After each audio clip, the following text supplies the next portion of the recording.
But don't tell anybody. I'm sick of coming here every year and talking about the Kansas City Chiefs. Look, remember a few years ago we were here, people saying, Andy Reid's going to retire. I'm like, no way.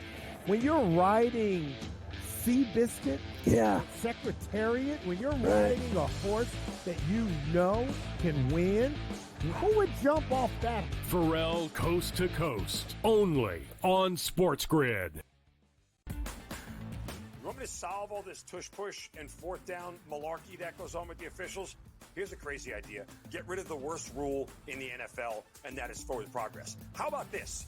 Where I knock your ass in the ground is where the ball goes, period. Let's end this whole conversation. Like, if I drop you back 4 yards, then you lost 4 yards. If we get rid of forward progress, this tush-push and everything else is taken care of. Where I put your tail on the ground is where the ball goes. End of conversation. It's the dumbest rule and the most arbitrary rule. The only thing that is a worse call in the NFL than forward progress is the punt that goes out of bounds when you watch the official walk down the sideline having absolutely no clue where that ball crossed over. All I can think of is that Price is Right game go do-de-do-de-do, do-de-do-de-do, as he's walking down the sideline, arbitrarily trying to figure out where the ball crossed over because he's got no clue. The Early Line, only on SportsGrid.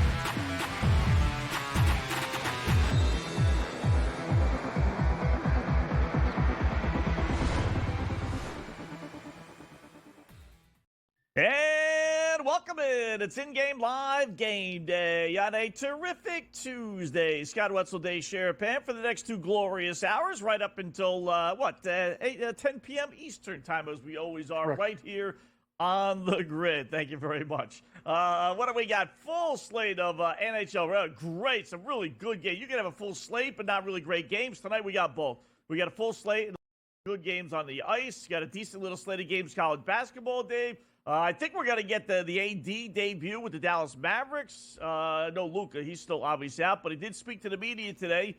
Not exactly having the gift of gab. I will say that for a guy who bitches and complains as much as he does on the court. But that said, a lot to get to, including previewing, obviously, the Super Bowl. Check out the lines, check out some props and everything else that we got going on. What's going on, Dave? How are you tonight? I'm great. It's terrific Tuesday. It's our final show of the week. We've been moved for the rest of the week. So we got 2 hours to get all the plays in and talk about not just the games tonight, but, we'll have some guests. We'll ask them their Super Bowl pick. Too early for that. Great college basketball games.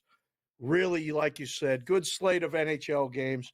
NBA games, there's a couple good ones going on. I mean, the Sixers are playing the Mavericks, and the Celtics are playing the Cavs. That's a good basketball game. Rockets, good team against bad team. Nets, Knicks, good team against Hawks, a bad team. So a little bit of mix there. I'm locked in on this St. John's game. I've been watching it from the beginning with St. John's and Marquette. So a little bit of this, a little bit of that. I like it all. Yeah. No Anthony Davis, by the way, for no. I thought when I wrote my script earlier today, I thought maybe, but this is the NBA. He'll take another 2 weeks off before he plays his first game, right? Soon. He's got a strain. He's got an abdominal strain. Let him go. Yeah. Come on. Yeah, okay. Oh. JT Miller was traded by Vancouver. They were in Dallas, and he was traded to the Rangers. He was traded Friday night in Dallas. Rangers had an afternoon Saturday game in Boston, and he played. This guy was traded a week and a half ago, and he's not going to play for another 2 weeks. James Van Riemsdyk. Did you see what he did over the weekend? He got a Who's that? stick in the mouth. Okay, Oh. Columbus Blues. Stick in the mouth. He missed the rest of the period. He lost 3 teeth. Okay, got Yes, stitched I heard up, that. finished the game. Then after the game, they found his other tooth in his lip, lodged in his lip, and they got it out. He didn't miss a game. He didn't miss a shift. Hockey is different. We're different. They're different people. Different. That's what you do. You show up and you play. So, what do you think of old school Mavs stuff tonight, by the way? I'm glad all my Mavs stuff says Nowitzki on the back. All the old school stuff, the Dallas jerseys and stuff that I got, Nice. it's all Nowitzki. So I don't have to worry about getting rid of any Lucas stuff. Always get There you go. retired players, because they can't get Right. traded. That's the key to the merch. And believe it or not, I am a genius, really. But I think Dirk Nowitzki, I think Dirk Nowitzki is why the Dallas Mavericks made the trade. Like, we didn't work yesterday. I was off. So I know. Right, but why, right? Why is Dirk Nowitzki hasn't played in, 5 years, 6 years, whatever it is? All right, so real quickly. How many? Dirk Nowitzki, probably the best Dallas Maverick player, right? Ever of all time, lifelong, 20-plus years, whatever it was. Great guy. Everyone loves him, goes to games. Greatest thing since sliced bread right down in Dallas when it comes to NBA. First ballot Hall of Famer. People say, he revolutionized the game, right? First 7-footer to shoot 3-pointers. All is great. Accolade after accolade after accolade.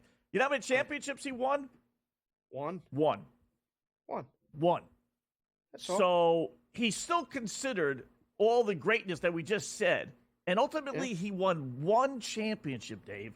And I think this is what, whether you like the deal or not, I don't. But I think this is what Dallas was thinking when they traded away 10 to 12 more years of being really good with Luka, but maybe no championships, in exchange for 2-3 years of winning at least 1 championship. So if I can get 1 championship out of AD, that equivalates to 20 years of Dirk. I mean, guys are based on 1 lousy championship, right? Kevin Garnett, great, right? How many championships? 1 with the Celtics. I mean, that's all you really try and do is win 1.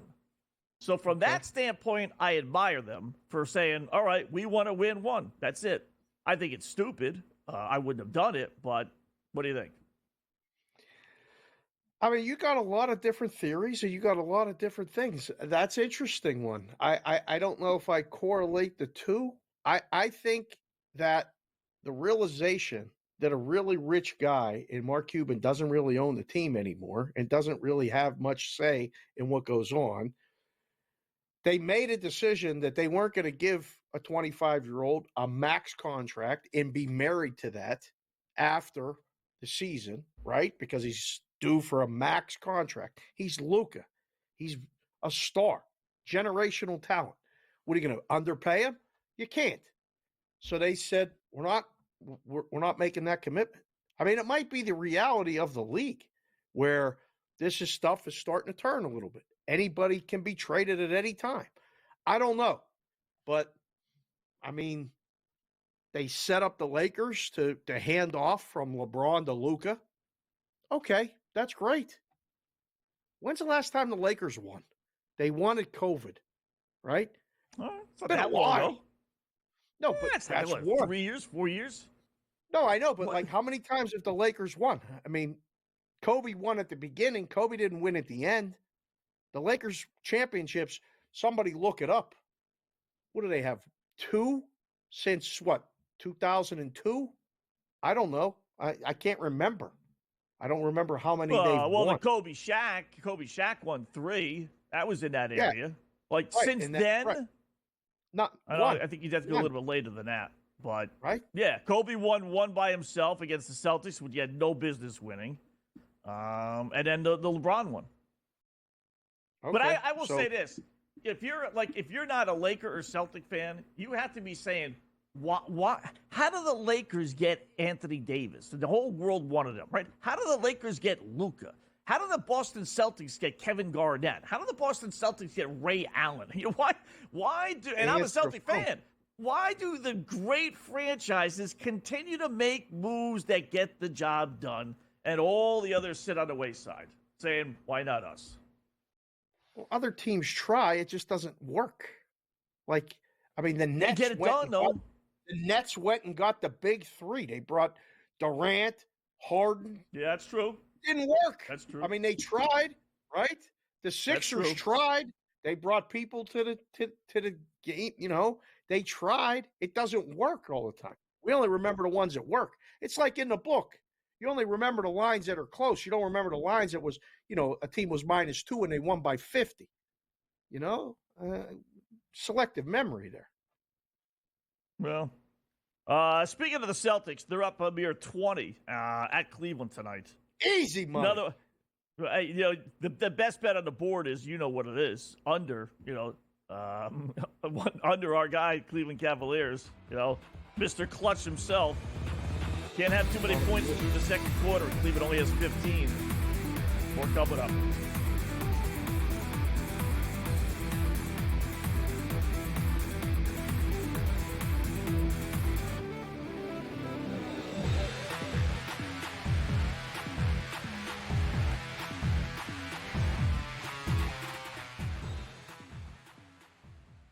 So my team didn't win this weekend, but I still did with this app that's taking over the game. Sports Millions Pick'em lets you make quick and easy predictions. Pick your favorite players, go higher or lower, and you can still win big even if your team loses. Plus, the multiplier is insane. With just a few picks, you can win big money.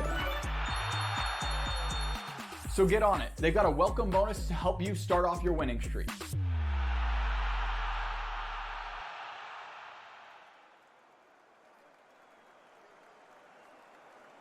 There is going to be an energy to game time decisions that you will feel night in and night out. We're going to go through every single thing, and I've got a great team behind me that's going to help me get the job done. I want this to be the place that people come to. We are going to hit every single one of those markets that you need to know about. There is not going to be a better place, I promise you, than Game Time Decisions. We will have everything at our disposal, and we will use that to our advantage. I'm Kevin Walsh. Tune into Game Time Decisions from 6 to 8 p.m. Eastern on SportsGrid.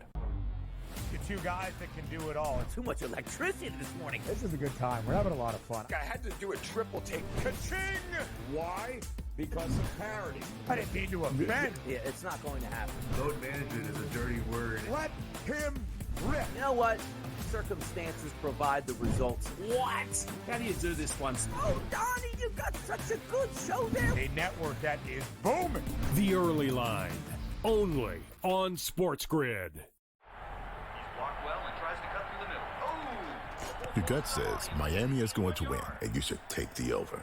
Your gut also said your NFT selfies would only go up in value. They didn't. But your head is on SportsGrid and knows the QB is in concussion protocol. The backup has a 45 QBR against the zone coverage. The New York D has the most sacks in the league. So yeah, trust your head. It's smarter to be on SportsGrid.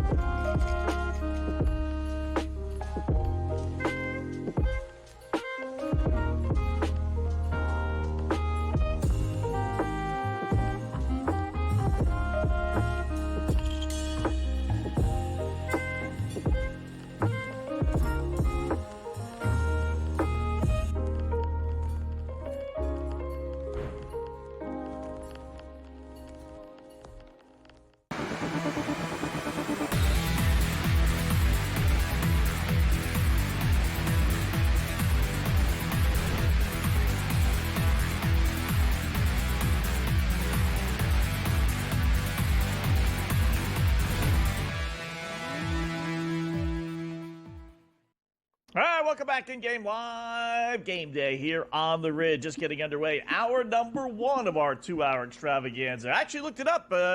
Donovan Mitchell's actually got 9 points. 9 of the now 20 points for the Cadavers. So, hey, typical him, though. He'll go for 40 when they lose by 50, but okay, whatever.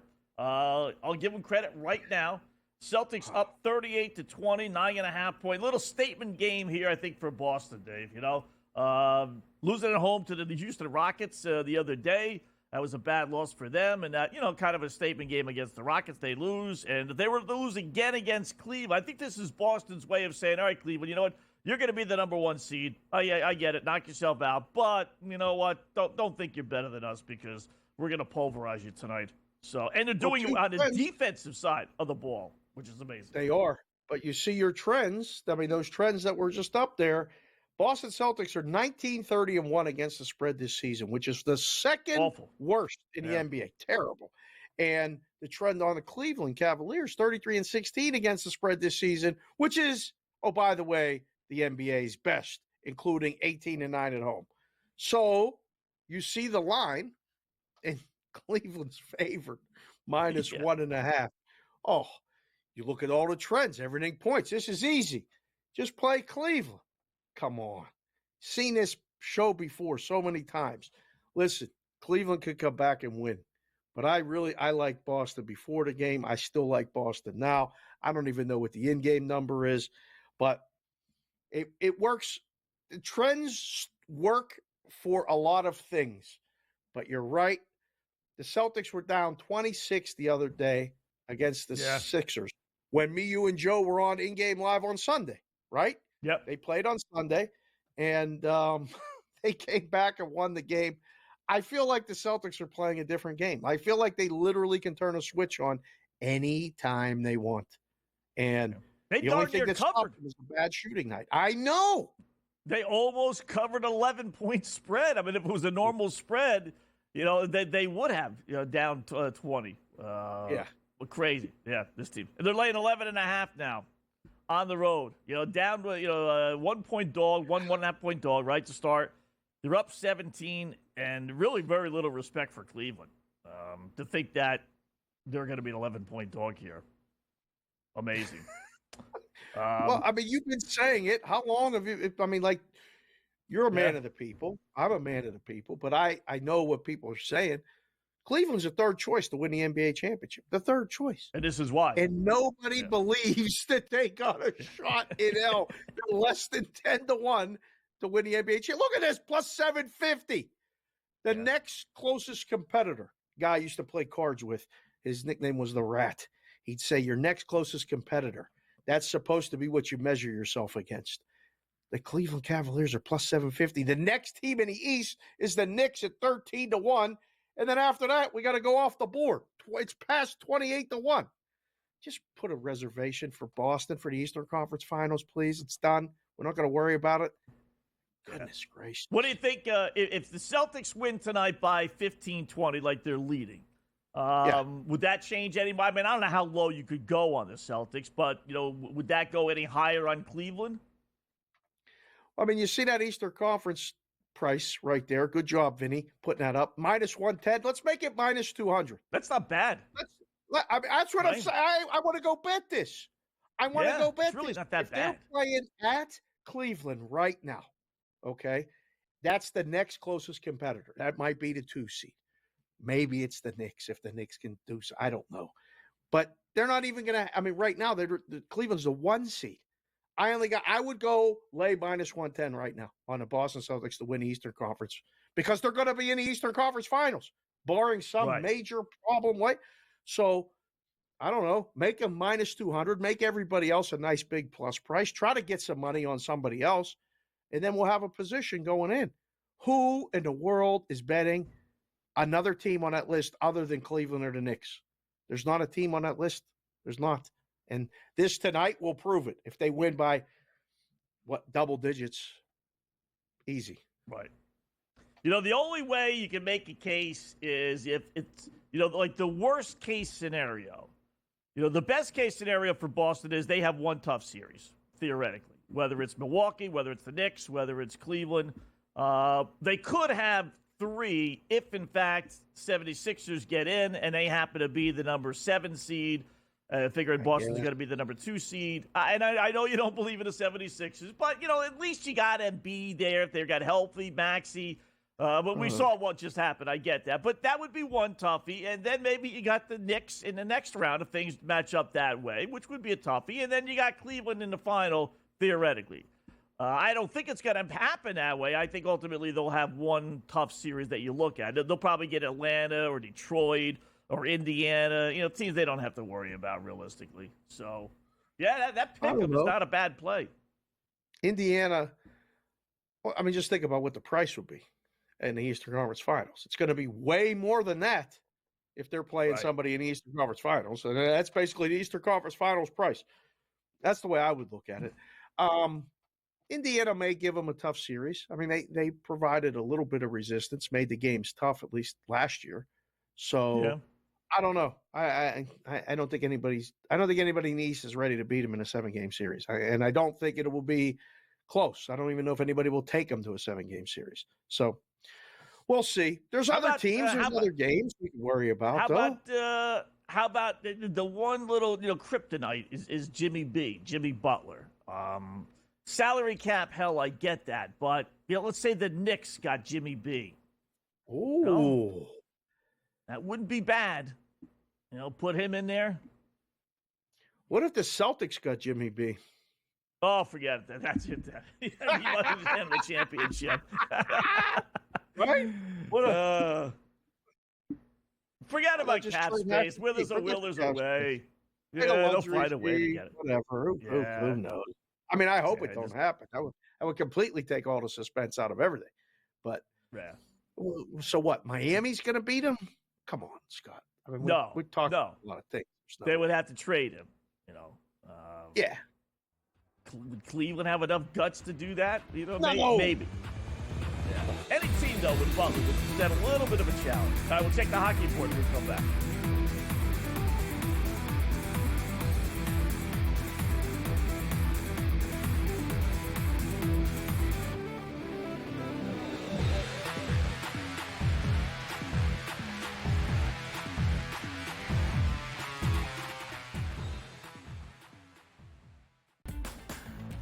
To solve all this tush push and fourth down malarkey that goes on with the officials, here's a crazy idea. Get rid of the worst rule in the NFL, and that is forward progress. How about this? Where I knock your ass in the ground is where the ball goes, period. Let's end this whole conversation.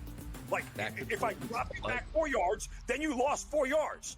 If we get rid of forward progress, this tush push and everything else is taken care of. Where I put your tail on the ground is where the ball goes. End of conversation. It's the dumbest rule and the most arbitrary rule. The only thing that is a worse call in the NFL than forward progress is the punt that goes out of bounds when you watch the official walk down the sideline having absolutely no clue where that ball crossed over. All I can think of is that Price is Right game go do-de-do-de-do, do-de-do-de-do, as he's walking down the sideline, arbitrarily trying to figure out where the ball crossed over because he's got no clue.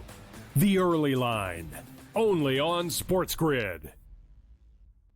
But is it just a matter of his contract, his age? Usually things like this get fixed pretty quickly, but this one is not fixed, and now it's just super uncomfortable. The opportunity or the idea of getting another team involved adds more complication to the situation, and it doesn't seem like a resolution is anywhere in sight, but the more suspensions come in, the more it's clear that the saga is over, or his time there is over. Newswire, only on SportsGrid.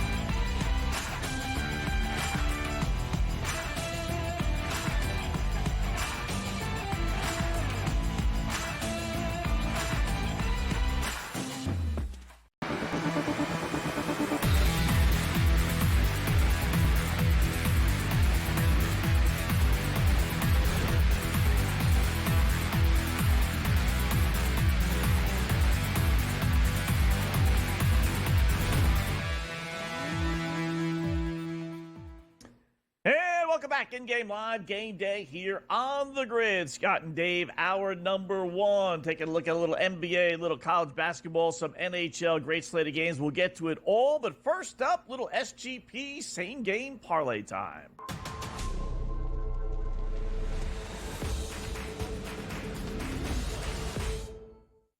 All right, I'm going to do something that, I would say like 5-6 years ago, I would never in a million years ever thought I would ever do and say, and that is go against the Lakers against the Clippers.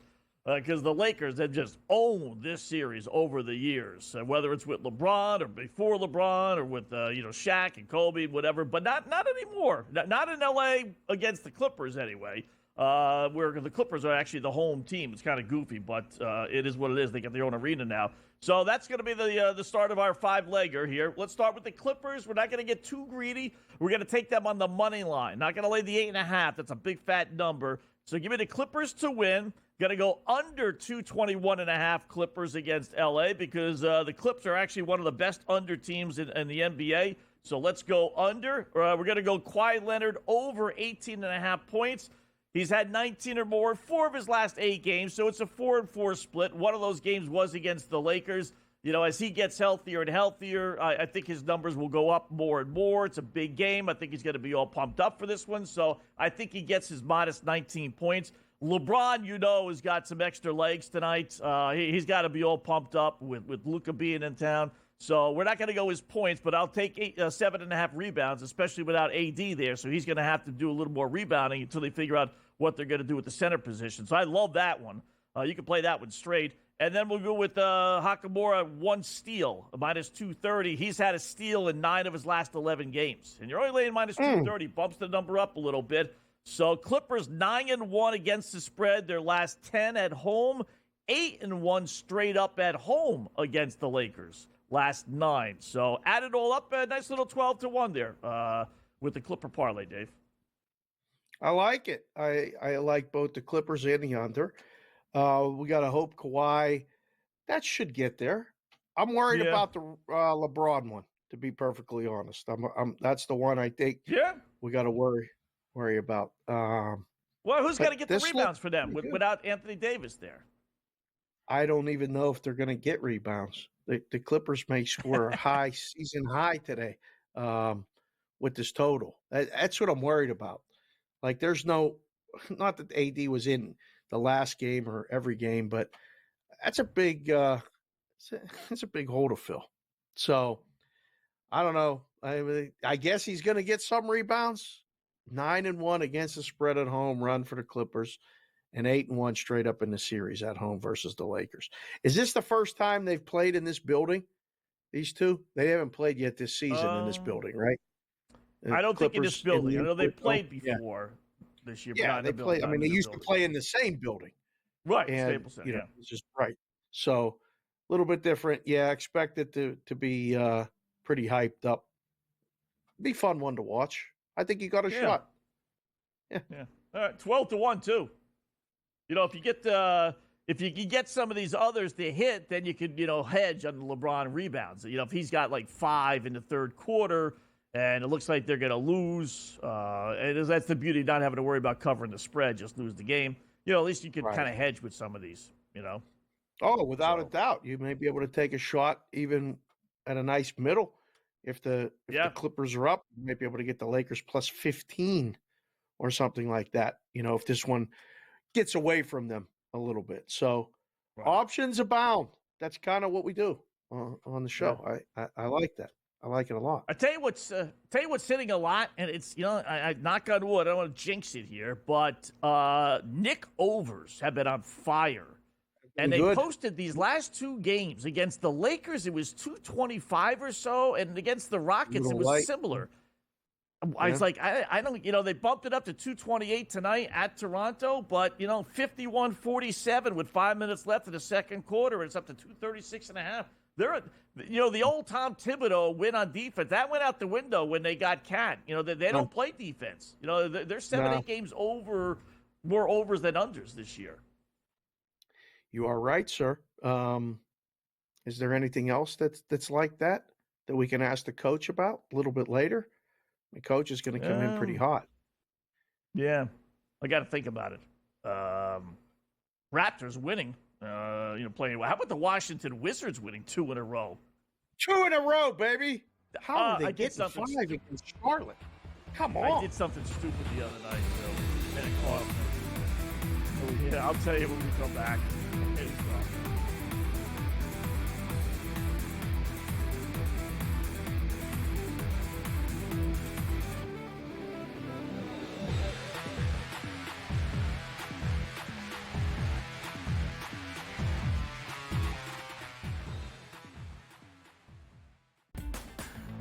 want me to solve all this tush-push and fourth down malarkey that goes on with the officials? Here's a crazy idea. Get rid of the worst rule in the NFL, and that is forward progress. How about this? Where I knock your ass in the ground is where the ball goes, period. Let's end this whole conversation. Like, if I drop you back 4 yards, then you lost 4 yards. If we get rid of forward progress, this tush-push and everything else is taken care of. Where I put your tail on the ground is where the ball goes, end of conversation. It's the dumbest rule and the most arbitrary rule. The only thing that is a worse call in the NFL than forward progress is the punt that goes out of bounds when you watch the official walk down the sideline having absolutely no clue where that ball crossed over. All I can think of is that Price is Right game go do-de-do-de-do, do-de-do-de-do, as he's walking down the sideline, arbitrarily trying to figure out where the ball crossed over because he's got no clue. The Early Line, only on SportsGrid. Is it just a matter of his contract, his age? I mean, usually things like this get fixed pretty quickly, but this one is not fixed, and now it's just super uncomfortable. The opportunity or the idea of getting another team involved adds more complication to the situation, and it doesn't seem like a resolution is anywhere in sight, but the more suspensions come in, the more it's clear that the saga is over, or his time there is over. Newswire, only on SportsGrid.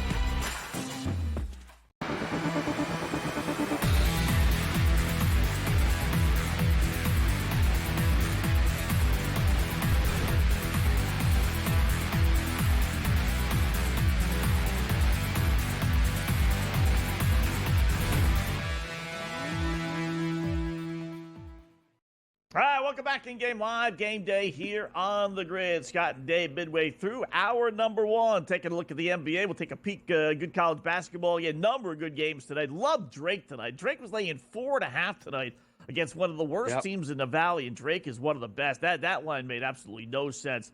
So we'll take a look at that, and then the full slate of hockey here too as well. But yeah, real quickly, Dave, I did something stupid Saturday. Yeah, it was just one of those dopey things. Yeah, I put Minnesota in on a money line against the Washington Wizards. It was like minus 750. They weren't going to lose to the Wizards at home. At home, the Washington stinking Wizards. Right now, who knew Anthony Edwards didn't play? Still, they still should have been able to win. You know, they should have been able to win having four guys. Guy misses a three-pointer at the buzzer. They lose by 2. Unfreaking believable. Oh. I just... Yeah. It was one of those dopey things. So it happens. Everybody gets a mistake. At least you didn't come back and then go, well, they're not going to win 2 in a row, and I'm going to play Charlotte. No, I didn't do that. Yeah. Okay. I didn't. Because yeah, that was one I absolutely laughed. I said this can't be. How could you make Charlotte a 5-point favorite over anybody, realistically? And I know Washington. Right, they just come off a win. They only have 7 on the season, so I had the Wizards. But I had the Wizards the couple games before that too, when they lost by like 100 to the Lakers. Right, the Wizards were getting 9 pregame against the Lakers and lost by, I think it was 52, something like that. Yeah, as good as you are when the losses and the wins, it happens. It's one of those things. You want to go, how about under before we move to the college hoops? Rockets and Nets tied at 40, a minute and a half left, and they're giving us 199. Nets stink. I don't know if you're putting 120 points on the board second half. I know there's going to be some regression. You know, you go back a little bit, but 81 half, 120 the next? I don't know about that. I like that one. You better get it now. It's moving. It's going to be 196, 195. Yeah, bet it now. Bet it now if you're going to bet it. Hold up. Because it ain't going to be no 199 and a half. Yeah, it's going down quickly. 197 and a half. That's what I'm saying. I'm watching it. I'm watching it move on my other book here. I was like, grab that 199.5 because that's going away. Yeah, you're toast. You ain't getting that back. Not right now. Sorry. All right.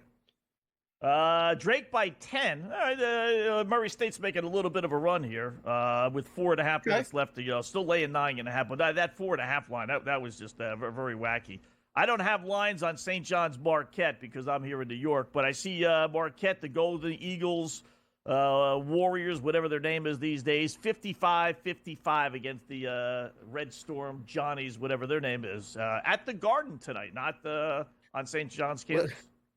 Literally a pick 'em, which there must be a glitch in the software because this happens at books all the time, where they're minus a half a point, minus 120, and then the money line is minus a quarter. It's the same bet. They don't when it gets like that. So the price has to be the same. So if you guys are watching at a risk room, little pointer for you, or you're betting it, find a better price on the same exact thing. It should be exactly the same. So, and it's interesting now, it just moved. St. John's just took a lead, 57-55. It's minus 1.5, minus 130, or the money line is minus 170.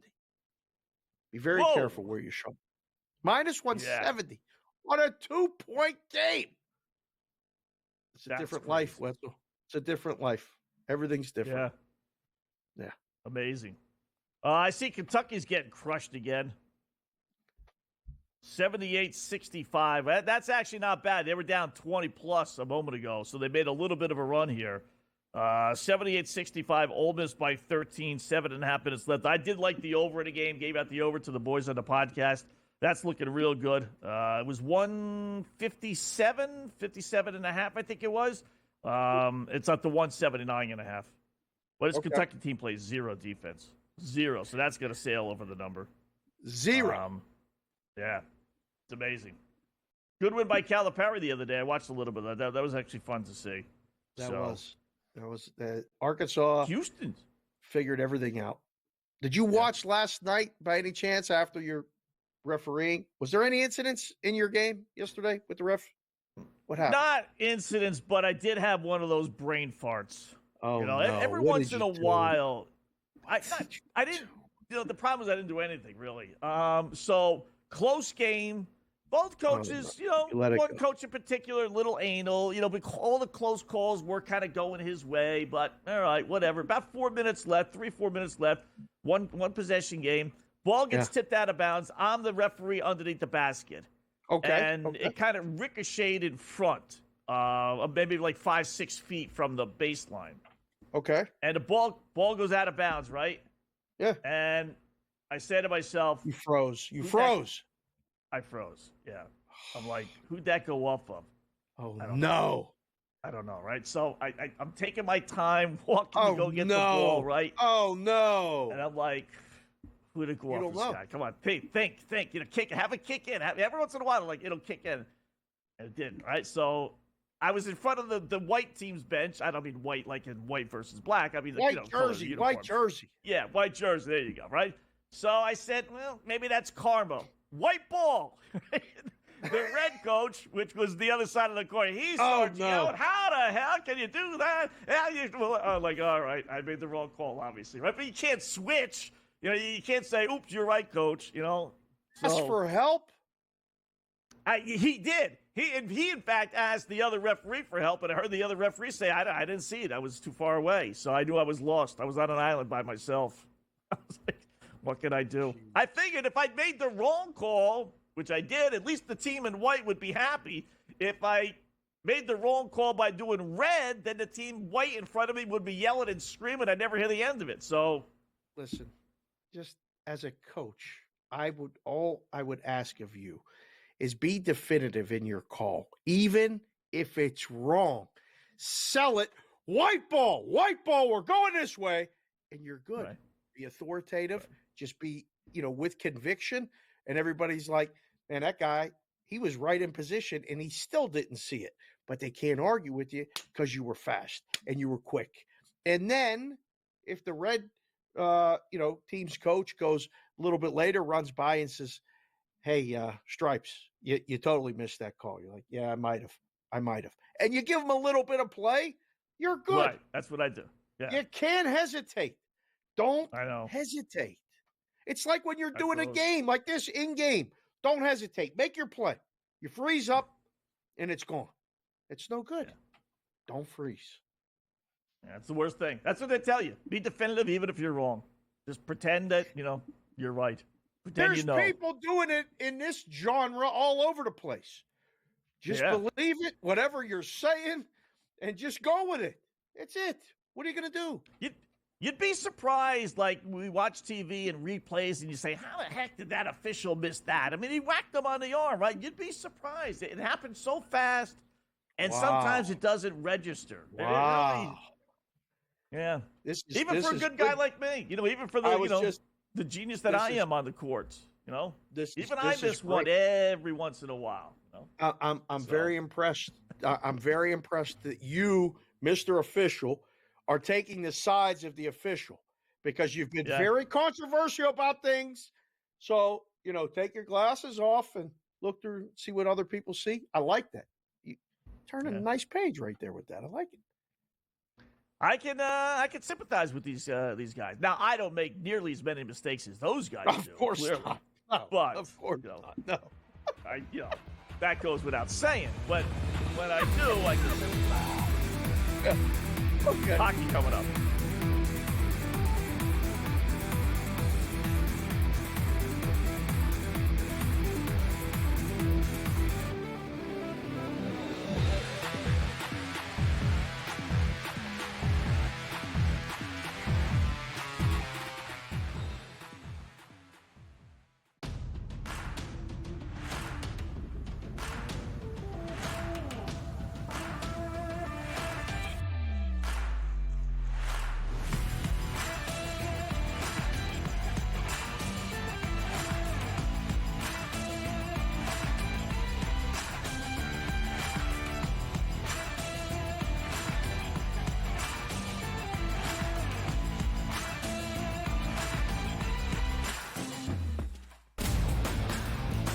I have no idea how to categorize what Mavericks GM Nico Harrison pulled off, Joe. All I know is that he shipped off Luka Doncic without telling Luka about it. If you thought conditioning was a problem for Luka, wait until you get a load of Anthony Davis tripping over air and then missing 40 games because he's like Glass Joe's. The Early Line. Only on SportsGrid. They have a lot of hopes, and they thought last year they were turning the corner. Even early this year, they start turning the corner, and then you lose 13 games in a row. Edmonton chipped away, got a late goal, won the game 4-3. I felt like they dominated the third period. They moved the puck on that power play. It was an exceptional hockey game. It went over the total. Only on SportsGrid. Your gut says Miami is going to win, and you should take the over. Your gut also said your NFT selfies would only go up in value. They didn't. But your head is on SportsGrid and knows the QB is in concussion protocol. The backup has a 45 QBR against the zone coverage. The New York D has the most sacks in the league. So yeah, trust your head. It's smarter to be on SportsGrid.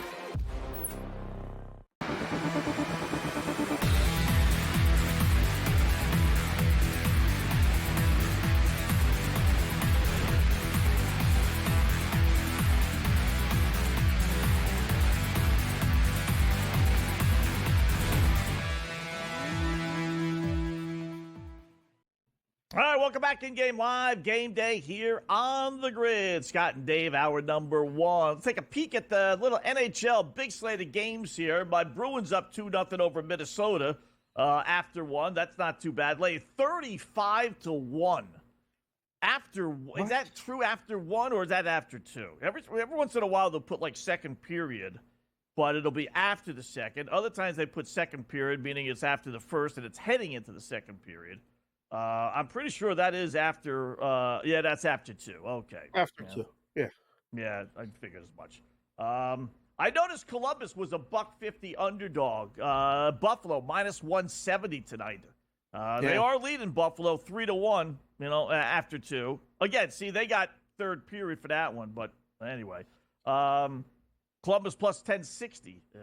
Who are the Sabres? I thought to be minus 170, 175, 180 against anybody, but they are winning 3-1 tonight. They've blown so many games too that you want to take a shot with a team down 2. I guess Columbus would be it, but they've had a big team meeting and worked some things out, and they've been fighting right off the jump. So no, I don't think we take a shot completely with Columbus. Maybe if you want to get a goal and a half, well, you could take plus 2.5 plus money right now. That's a good bet. Plus 2.5 plus 110. That they stay within this number. Probably not a bad bet, to be perfectly honest. Man, there's a lot of games that are in the second and third period intermission. Wild and Bruins. Bruins up 2-0. Senators and Lightning tied 2-2. Devils beating the Penguins, man. The Penguins are really having a rough time. Devils were minus 150 or so before the game. Just, man, every night the Penguins are dogs. It's just, and it's rightly so. There's nothing tonight that would indicate, play the Penguins. Maybe the under. What's the total in that game? 5.5 under minus 160 here. That's got to be a play. I think they lock them up under 5.5. 3-1, 4-1 final, maybe 3-2 if we're lucky. We'll keep it that way. It's minus under 2-1 though. Minus or 196. Oh wow! FanDuel's got a 196. Woo! Okay. Can't do that. Okay. How about the Jets home underdogs? I double checked. I haven't looked at it since, but going to the different websites that list the starting goaltenders. Hellebuck was supposed to be playing tonight, and they were still home dogs to Carolina. What's up with that? But this Jets team gets no respect. You talk about no respect. This team doesn't get any. The Carolina number power rating from a lot of people got jumped up by that trade the other day too. So they've been heavy favorites, but now look for their number to be a little bit more going forward. At least everything's fine until they take this 10-day break or however long this break is coming in a week, right?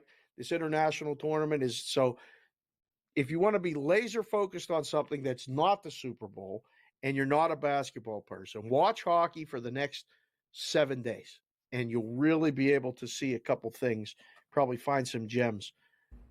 I don't have a problem with the Carolina number. You? I think they win this hockey game tonight. Yeah, you know what? It's not Hellebuck. It's Comrie, the backup. So the site that I used, that explains it. That explains it. So, yep. Islanders they're leading 1-0. So I would say, what is the number right now? Carolina plus 142. After 1, that's not too bad. Islanders were home dogs as well. Another reputation line. Vegas 3-10 their last 13. Islanders 10-3, the exact opposite their last 13. And the Islanders were at home and they were getting plus 125, and they're up 1-0. Minus 215 favorites now, midway through the second. Another interesting game. I watched the entire Knights Rangers game on Sunday after I did the show with you and Joe. Sat down, had the space to myself. Wife was out doing something, and daughter was out. It was just me and the dog watching hockey.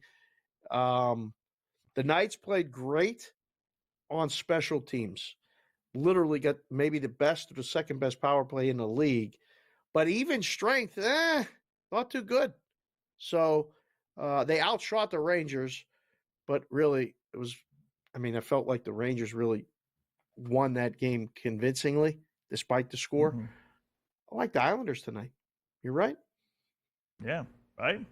Yeah. I wouldn't lay minus 250 right now, but if the Knights come back and tie it, then I would definitely play them. Yeah. I thought, I liked a lot of dogs tonight, whether they were home or on the road. I thought Ottawa getting $120 or so. Not a great number, but I thought they were live dogs against Tampa Bay, and they're 2-2 after 2. Still getting $120, $118 on FanDuel. Yeah, what are the Senators have won their last 5? Is that correct? They're on a 5-game winning streak, I believe. Yeah, I think it's 10-3. last 13, and then 5 in a row, something goofy like that. Yeah. Let me see. So definitely a live dog for sure.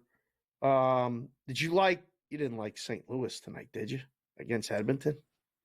I did. I didn't play it. I didn't give it out to the guys, but that was one that I took a peek at. You know why? I don't know why this number is, but St. Louis 14-6, their last 20 against Edmonton at home. Wow. Okay. You know, and that's been pretty good Edmonton teams. You know, I know that's over a number of years, but you know, pretty mediocre to good St. Louis teams. Kind of strange. Just means that they're comfortable beating them. So Right. you want to give me odds? You know, I would. I didn't play. I don't know why I didn't play. I just played so many other things. But score now is no score after 1. You're still getting $1.50 on St. Louis. Yeah. I think that's a halfway decent play. Yeah, see, I like Edmonton. I like Edmonton in the game. There's 2 games coming up at the top of the hour, like you always like to say. The Philadelphia Flyers are playing the Utah Hockey Club, soon to be the Outlaws. I think they're going to be the Outlaws. But Utah minus 140, 5.5 for a total. This is a play on Utah, no? Well, they're so bad. I know the Flyers aren't great, but Utah 6-15 their last 21 games. They're awful at home. Flyers aren't anything special. 4-11 their last 15 road games, but I would take a Flyer, pardon the pun, on the Flyers. Black Cloud coming up next.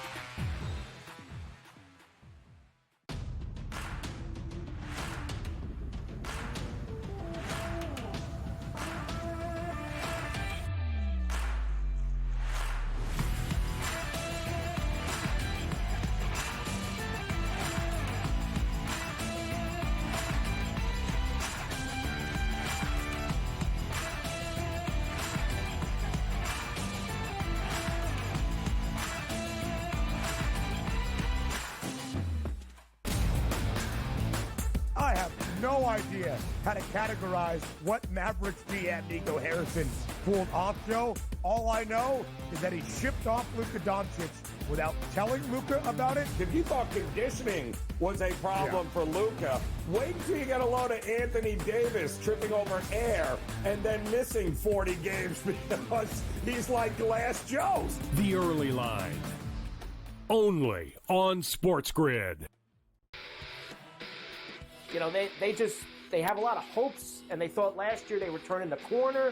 Even early this year, they start turning the corner, and then you lose 13 games in a row. Edmonton chipped away, got a late goal, won the game 4-3. I felt like they dominated the third period. They moved the puck on that power play. It was an exceptional hockey game. It went over the total.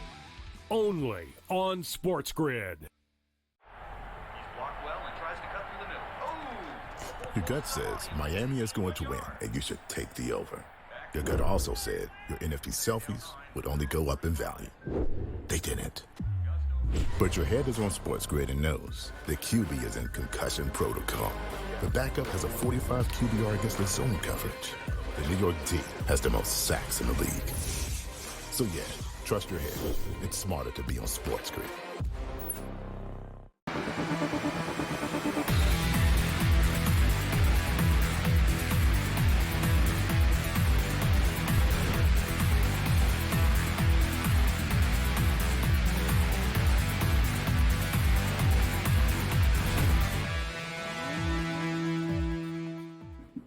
And welcome back. In-game live, game day here on the grid. Wrapping up hour number 1. Scott and Dave with our daily Black Cloud play of the day.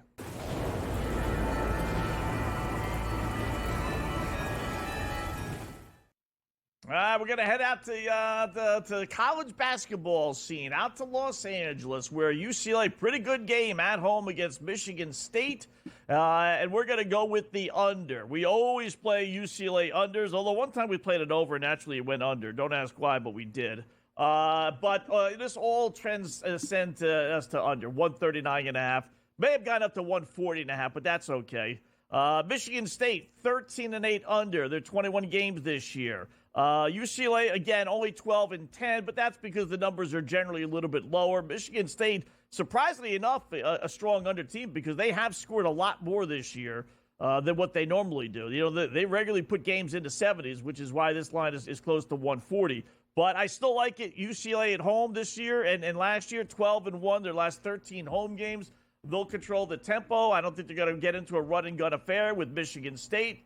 Michigan State's been out there for a couple days after losing to USC, gave up a ton of points on Saturday. I think they respond. They play a little bit better defense, and I think the under is a strong play here, under 139.5, maybe 140.5, depending on, like I said, where you do your shopping, Dave. I'll take your word for it. I don't have much of an opinion about this one. A lot of times you come with a black cloud that I'm dialed in with and I'm going to watch, and I have looked at. And there's so many games today and so many things happening. Really just watching a lot of hockey. I'm dialed in with this St. John's game. I really got St. John's -3. So trying to get this one home. So yes, let's get the black cloud home. I like all of it. Yeah, let's worry about getting this home. Who do you think wins the game? I like Michigan State. I'm going to buy into it's really more of a black cloud at Michigan State. I'd love to see them lose. I'm not a big Tom Izzo fan. Wow. Because of all the scandals that went on at Michigan State with the doctor and abusing kids. It really, if they don't have another win, I'd be okay with that. Oh my. Really okay. would. All right. Yeah. So that affects your opinion tonight on this game? Well, it means that if I bet Michigan State and they lose, I'm happy. If I bet Michigan State and they win, well, I made money. So, and we got that too. What I want to do this next time I have some time off, which is coming up over the next 3 days, I want to find the record of teams, Dave, whether it's in the ACC or SEC or Big Ten, these teams on the East Coast or Central Time Zone that have to fly to Los Angeles. Yeah. See what their record is game number 1 and then game number 2. Because they always play, they don't play USC, fly back home, and then fly next month to play UCLA. They have them, staggered. They always play back-to-back. Yeah. So one of our guests, I think it was Colby, who's coming up, Colby Dan. I think it was him that mentioned that to us. Like it's been a majority of you lose game 1, you win game 2. Just because you stay out there and get a little more acclimated. So I want to check that out. This would be game 2. This game 2, they lost to USC on Saturday night. Or Saturday day. It was kind of middle of the day out west. So, 68-60, by the way. St. John's is winning over Marquette with 20-something seconds to go. So as long as that one doesn't go in, I think we're good. Yeah. You're right. So this is the way the Pac-12 used to travel. Remember that? Like Arizona and Arizona State would go up to Oregon. One would play Oregon, the other one would play Oregon State, and then they would switch, and they get 2 games in, 1 road trip. So now teams from the Big Ten are going out west and doing that. Teams from the Big Ten are from out east or out west are going east and doing that. We're learning all about it. And meanwhile, I read today that they're talking about maybe resurfacing the Pac-12. I think we should start that kind of thing here. Bring back the Pac. What do you think about that? I'm going to get T-shirts. Who's going to be? I don't know. I don't know who's going to be in the conference. I really don't know. I just want to bring back the Pac-12. I like the way the Pac-12 sounded. I like the way the games were late. It was all West Coast teams. I want to bring back the Pac without a K. Pac-8. Bring back. You really want to date yourself? Whatever. Bring back the Pac-8 days. Remember those? Well, I mean, you would know about that. I've only read about that, and I've only seen the posters that existed. But that actually existed. It was the Pac-8 before it was the Pac-10 and the Pac-12. Yeah.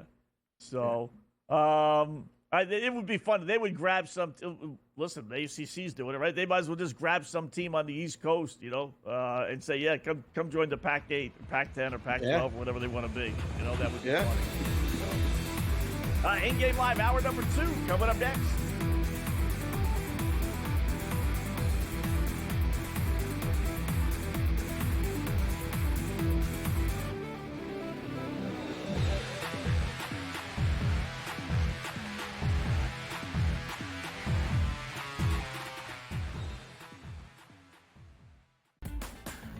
You want me to solve all this tush-push and fourth down malarkey that goes on with the officials? Here's a crazy idea. Get rid of the worst rule in the NFL, and that is forward progress. How about this? Where I knock your ass in the ground is where the ball goes, period. Let's end this whole conversation. Like, if I drop you back 4 yards, then you lost 4 yards. If we get rid of forward progress, this tush-push and everything else is taken care of. Where I put your tail on the ground is where the ball goes. End of conversation. It's the dumbest rule and the most arbitrary rule. The only thing that is a worse call in the NFL than forward progress is the punt that goes out of bounds when you watch the official walk down the sideline having absolutely no clue where that ball crossed over. All I can think of is that Price is Right game go do-de-do-de-do, do-de-do-de-do, as he's walking down the sideline, arbitrarily trying to figure out where the ball crossed over because he's got no clue. The Early Line, only on SportsGrid. But is it just a matter of his contract, his age? I mean, usually things like this get fixed pretty quickly, but this one is not fixed, and now it's just super uncomfortable. The opportunity or the idea of getting another team involved adds more complication to the situation, and it doesn't seem like a resolution is anywhere in sight, but the more suspensions come in, the more it's clear that the saga is over, or his time there is over. Newswire, only on SportsGrid.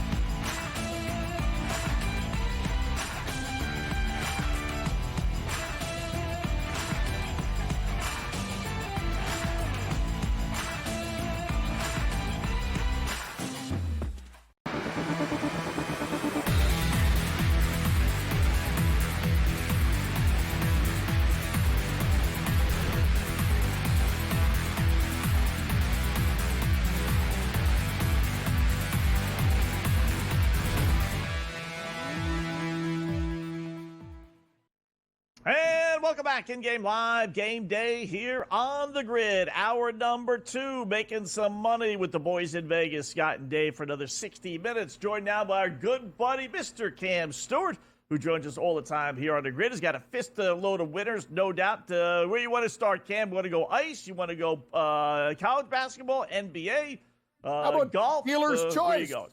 Host choice. All right, let's That's start you, hockey Wetzel. then. I'm just looking at the size of my pumpkin head now on my Osbot camera. Oh my God! Look at the size of my melon. It is huge. Oh boy, that's for Fred in Buffalo. Shout out to Fred in Buffalo. Huge. Shout Buffalo, out, Fred. huge. Yeah, I love Fred. Shout out, Fred. Shout out. You're the Ryan. dealer, Wetzel. What do you got for me? Pie gal? All right. Blackjack? What are we doing here? Let it ride. Let it ride. We got the how about Capitals just took a 3-2 lead over the Florida Panthers. A lot of live dogs, and they were one of them. You know, Dave and I were talking. Home underdogs, Washington Capitals, they're up 3-2. Yeah, you know what, Scott? I'm on Washington tonight. I'm not going to say everything's going well. I thought Minnesota was a live dog. I think they're losing 2-0. I got Ottawa plus 1.5. That's tied Washington. So, yeah, we have a lot of underdogs right now. But I'm going to go with one small favorite. This game is going to be dropping the puck in literally 2 or 3 minutes. Let's take the Toronto Maple Leafs minus 140 on FanDuel Ontario against Calgary. I understand Calgary's hot, but historically, Toronto plays these guys well, but I will give you a dog tonight in late night hockey, guys. I got a great feeling on this one, too. Plus 1.5, minus 128, and a sprinkle plus 210. Anaheim Ducks over Dallas Stars is a dog that I'm looking at tonight. I'm also looking at San Jose. I don't care what Montreal is doing. They shouldn't be laying $1.85 on the road against anybody. That's ridiculous. But I prefer the 6 in that game. I see a 6 with juice and a 6.5 at plus 110. I just take the 6. I like goals in that game. I don't know how you guys feel about these other games, but Utah's do, but I'm not laying 50 cents. And the Detroit Red Wings are hotter than Satan's pitchfork there. These guys are just on a real heater of a road trip. This team has figured it out. Maybe a small play the Kraken are due, but Detroit's been great, guys. They've been making me money on this road trip. They are en fuego. 7-2-1 in their last 10. Shootout win last game. A nice weekend just in general. The Canada road trip, then down to Seattle, is usually not a good road trip for teams from back east. This one has been great. I also like Detroit in that game. Can I interest you in the Penguins in game? We usually have you at the end of the show, so it's great to have you in this segment. We got a little bit of longer time looking at Cam. The Penguins are terrible. There's no I saw it today, and the Devils were favored -150 pregame in Pittsburgh, and I said the Devils are to play under in the game. We gave out under 5.5 in game, so that's looking like it's okay so far. But no reason to take the Penguins here, right? I can't see it. I'm already on the Devils, Dave, and I really don't have faith in the Penguins. They might come back. The price is great at +350, but they got to win the game. They're +1.5, -130. Here's the deal, though. If you're looking for something in game, I think St. Louis might be a live dog, +165 against the Edmonton Oilers. Carolina down 1 to the Jets, +142. Maybe we we grab a couple of these teams down 1 goal and see what we can do if we get both of them at plus money. I need the Sabres in a big way, Dave, and I couldn't believe that line skyrocketed to like $1.85 or whatever, but I have them on the regulation and puck line. They're up 3-1, so nothing doing with that game. 1 game live. What about Vegas and the Islanders? Do you guys have an opinion on this one? 1-0 Islanders. Very good defensive battle right now. What's going on with Vegas, Dave? They've lost a little bit of their golden luster. Can't score. Can't score even strength, right? The power play's been great. Eichel's been, if they get a power play, they have him in that trigger spot. He's getting a lot of shots on goal and scoring. But if they don't get power plays, they really are, they're like throwing the puck to the net. You know, you remember playing on a team where you're just like, the coach would be like, oh, just throw the puck to the net. But if nobody's going to the net to get rebounds, nothing is happening. So they're not making passes. They're not making plays. No, I don't want Vegas right now. I got to ask you this, though, Cam. We haven't seen you since the weekend. I got 2 questions for you from over the weekend. One, where were you Saturday night when you saw, or were you still awake, or were you already in bed, when Luka got traded to the Lakers for? I thought it was a joke. Okay. That's in today's society, I'm like, what's happening? I go, you're telling me we're having an NBA monster deal like this? In the middle of the night. When Gretzky went to the Kings or whatever. I'm thinking, like, does this stuff even happen anymore? I had a couple glasses of wine with my lady. She goes, what? She goes, your face is even more red than the wine. I go, there's a huge deal in the NBA. She's like, who cares? Are we betting horse racing in Australia? I couldn't care less about basketball. My lady likes to gamble, Dave, but it's a huge deal. I love it. And that's when you meet somebody at the OTB. I guess it's meant to be. August 9th, 1988, Gretzky got traded. It was I remember where I was. I was on vacation in Ocean City, Maryland. We couldn't believe it. So that was one I wanted to ask you about. And number 2, did you see what Rory did on Sunday? Yeah. I had money on Tom Kim. Of course I saw what Rory did. Me and Brady Cantor are sitting there going, I thought we were going to go three in a row. Hey, let's call this out for what it is. Rory had a problem. And he couldn't putt in close tournaments. Guys, Scott, I'll tell you, this guy's going to be scary this year. Very scary. Because the thing is, he's got confidence now. This TGL stuff with Tiger. He's less fighting with Liv, more worried about his golf game. He's already been the best driver of the golf ball in the world. Can you hit wedges and can you putt? And when he does that, he's almost unstoppable. But, Dave, there's a caveat to this. Scott, there's a caveat to this. When you go to Augusta, the only tournament he needs for the career Grand Slam, he has to hit a hook off Side Hill Lies. That is not easy to do with McIlroy. He can smash it down there, but everything at Augusta is on a hill. And that's one thing that Rory has problems with. That's why Scheffler's good. Take a look at Scheffler's footwork. He can kind of dance and almost look like he's breaking his ankle. Rory's very stationary.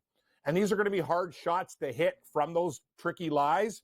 I already made a bet from the Masters. Hey, it's friggin' whatever. I got Ludwig Aberg on one of my sites at 17-1, and another one he's 13. I think that's an incredible price. He's been sick at the start of the year. In his debutant at the Masters, he almost won. He put one in the water. He would have won. I think it's an incredible price for a guy that's going to be there. I don't think Rory's going to win. I think it's either going to be Scheffler or Ludwig Aberg. Guys, I got basketball picks and stuff too. And since the boys are in New Orleans, kind of jealous. I wanted to go down there, try the food down there.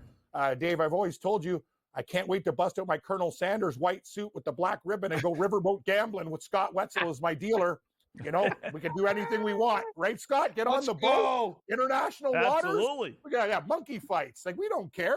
Yeah, like, it's like The Simpsons. Hey, when international waters, Homa, anything goes, right? So that's what it goes. I want to do one of those trips. I've always dreamt about being on like a Proud Mary boat with the paddle, like the Creedence Clearwater Revival. Like that was my dad's band. So you know what I mean? I'm just thinking like I want to be on a riverboat and I want to gamble. And I told my girlfriend I want to wear like a Colonel Sanders suit and drink bourbon and just have a blast. That's my bucket list stuff. Some people are like, oh, I want to go here or there. No, I want to gamble on a riverboat. That's what I want to do, like they used to in the old days. It's a dream of mine, Scott. See, I'm a little bit different than most, but I think it's a great dream. Give me your basketball picks. Give me your basketball picks for tonight. Oh, I got BYU tonight. BYU against Arizona in college basketball. And how the hell do I get off of Portland, Scott? The Portland Trailblazers and me, we have a great relationship. They cover. They keep me warm at night and put money in my account. I'm taking Portland again. I know they're not going to cover every night, but I'm just riding the hot hand, the Blazers. Let's blaze, everybody. Let's rock. Six straight covers for the Jail Blazers. Great job, Cam. Thanks, guys. We'll do it again soon.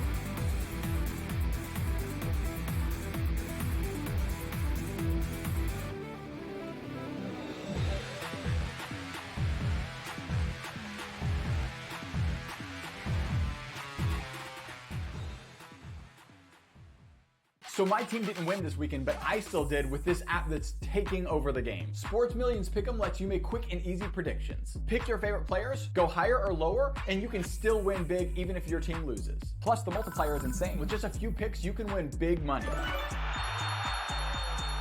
So get on it. They've got a welcome bonus to help you start off your winning streak.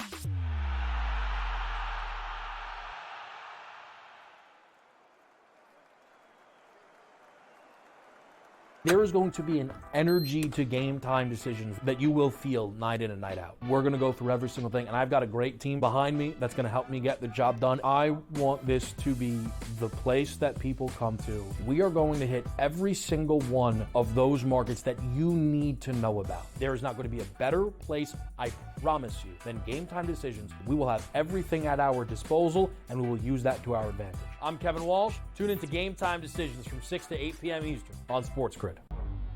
The two guys that can do it all. Too much electricity this morning. This is a good time. We're having a lot of fun. I had to do a triple take. Ka-ching! Why? Because of parity. I didn't mean to offend. Yeah, it's not going to happen. Load management is a dirty word. Let him rip. You know what? Circumstances provide the results. What? How do you do this one? Oh, Donnie, you got such a good show there. A network that is booming. The Early Line, only on SportsGrid. Your gut says Miami is going to win, and you should take the over. Your gut also said your NFT selfies would only go up in value. They didn't. But your head is on SportsGrid and knows the QB is in concussion protocol. The backup has a 45 QBR against the zone coverage. The New York D has the most sacks in the league. So yeah, trust your head. It's smarter to be on SportsGrid.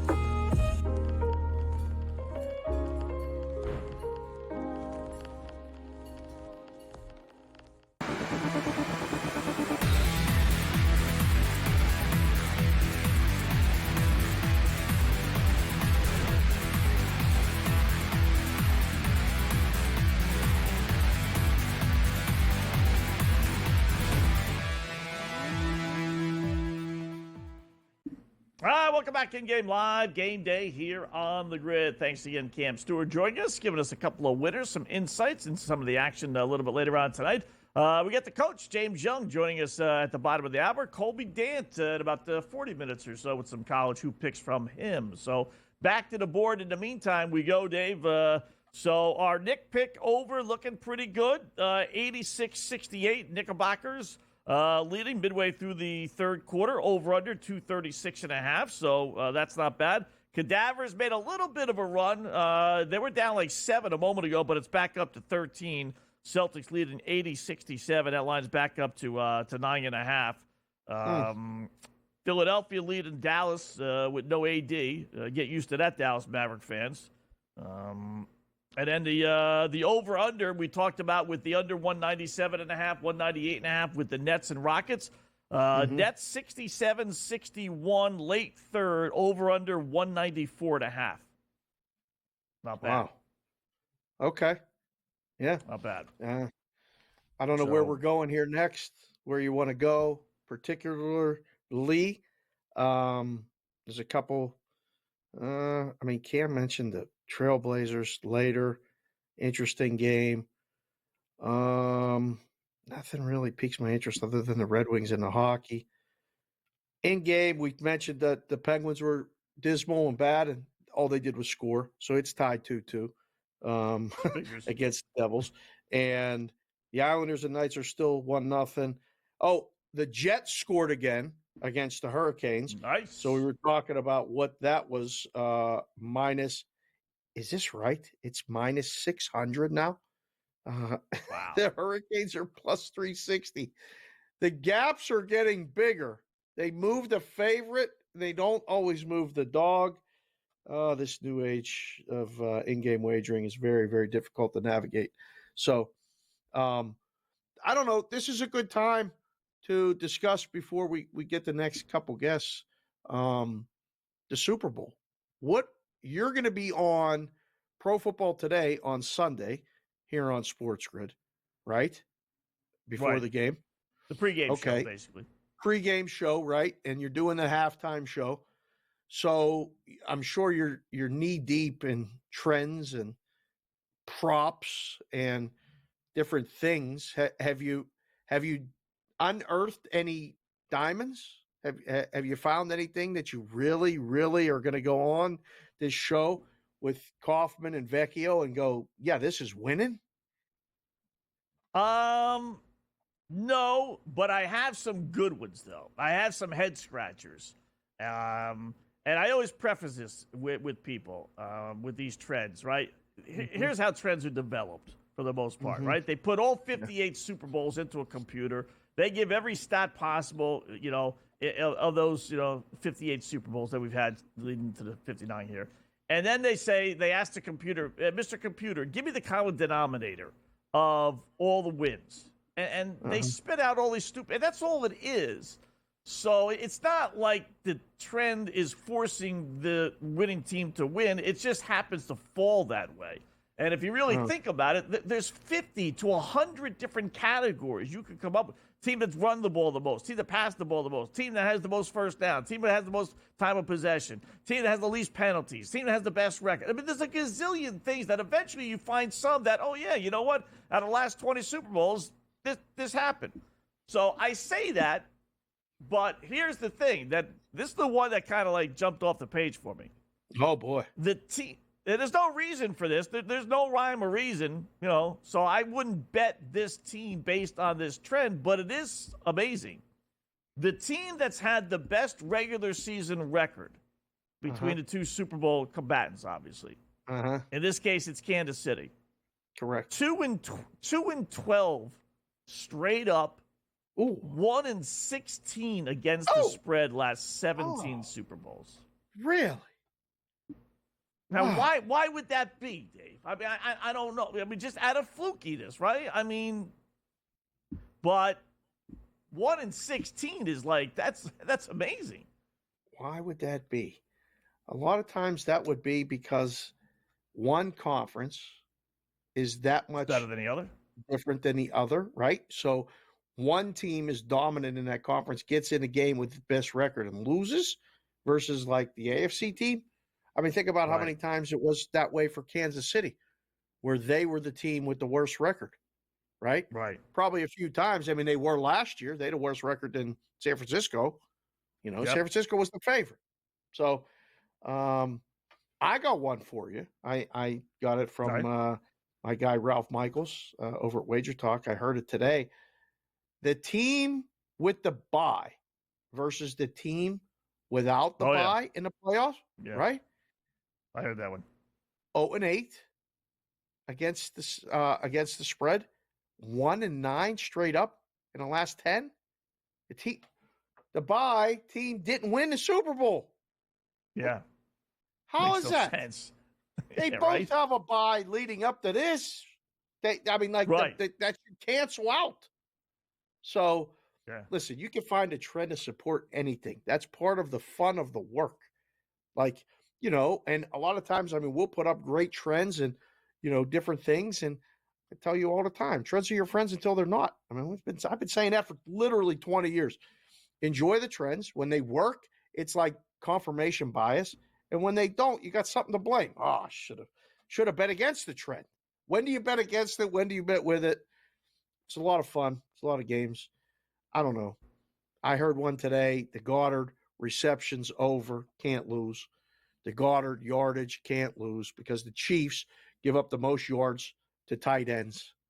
And, so that one, I guess everybody's going to be on. The number's 50.5. Right. It's like the number's 100. The books know this stuff too. So I like the punts. How about the punts under? Ooh. Total punts in a under. game under. Under, yeah. By the way, Goddard, he's hit 9 straight over props for receptions in 9 straight playoff games. So that leads to his betting Goddard as well. Yeah, I don't think, normally that punt thing is about 8.5, 7.5, 8.5. I don't think we're going to get that. I really don't. I think 3 or 4 at most, to tell you the truth. 5 more coming up.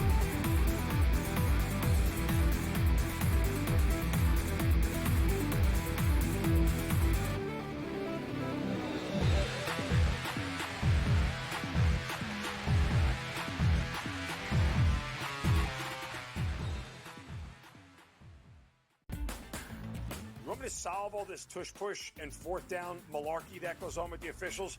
Here's a crazy idea. Get rid of the worst rule in the NFL, and that is forward progress. How about this? Where I knock your ass in the ground is where the ball goes, period. Let's end this whole conversation. Like, if I drop you back 4 yards, then you lost 4 yards. If we get rid of forward progress, this tush push and everything else is taken care of. Where I put your tail on the ground is where the ball goes. End of conversation. It's the dumbest rule and the most arbitrary rule.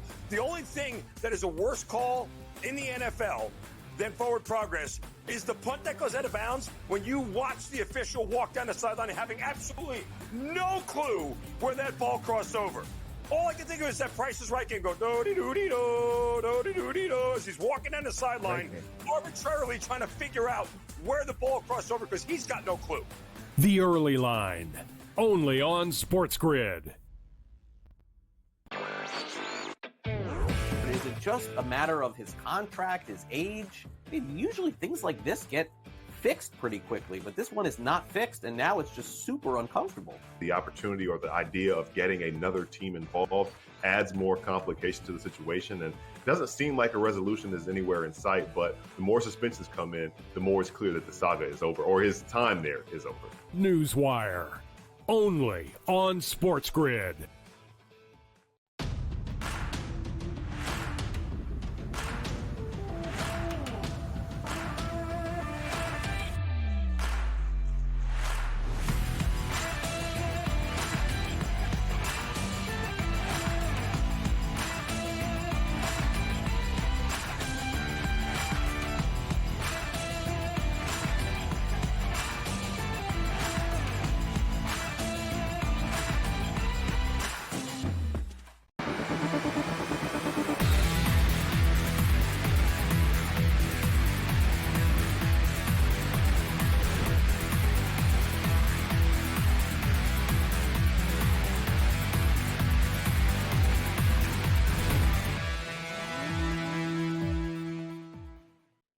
Welcome back in Game Live, Game Day here on the grid. Searching for some winners, NBA, college basketball, NHL. You have a couple of late hockey games. Columbus scored, made it 3-2, by the way. A minute and a half left.